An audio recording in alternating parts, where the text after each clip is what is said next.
Police in Vishalgarh conducted a late-night raid on a shop operating under the guise of a stationery store in Charilam Northern Bazar on the night of Mahasaptami, uncovering a significant illegal liquor and substance operation. The establishment owned by Vikas Debnath was allegedly being used as a front for an illicit narcotics trade. According to police, the owner Vikas Debnath managed to flee the scene just before the police team arrived, having received prior information about the raid. The police operation resulted in the seizure of a large quantity of illegal foreign liquor and various intoxicating materials from within Debnath's shop.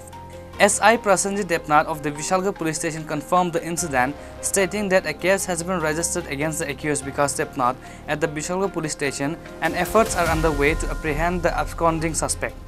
আমাদের কাছে একটা secret information ছিল কি এখন তো dry বলে পুরো ঘোষণা করা হয়েছে ডিএম স্যার তরফ থেকে, তো আমরা ওটা এনশিওর করার জন্য ঠিকভাবে সব দিকে আমাদের নজরদারি আছে এবং ইনফরমেশন ছিল কি দোকানে এফএল কিছু অবৈধ মাল বিক্রি করা হয়, তাই রেড করলাম। দোকানের মালিককে পেলাম না, কিন্তু বাকি সিজ করা হয়েছে। এই বিষয়টাকে কেন্দ্র করে বলবো, লেখা মানে বইয়ে থাকার বাস্তবের মধ্যে অনেক মানে ডিফারেন্স আছে। তো বইয়ের কথা তো সে মানে না, বই পড়ে তো অনেকেই বইয়ে তো কখনো লেখা হয় না যে উল্টা কাজ করার জন্য, কিন্তু ম্যাক্সিমাম তো বই পড়ে শিক্ষিতরা উল্টা কাজই করছে। আমি ওর নামটা কি দেবনাথ, এক মিনিট আমি বলছি। ওর নাম বিকাশ দেবনাথ। কোথায় রেড করেছেন? আর আমরা একটা প্রসিকিউশন রিপোর্ট পাঠাবো কোর্টে, ও সমন আসবে। এই জায়গাটা চলিলাম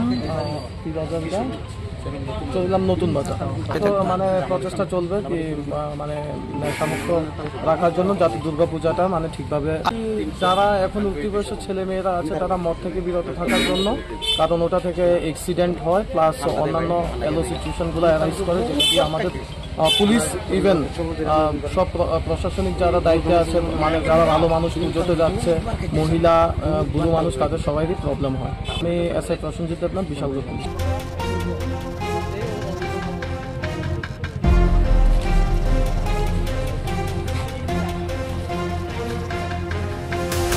Reported by Jiban from Vishalgarh, Chini Khorang.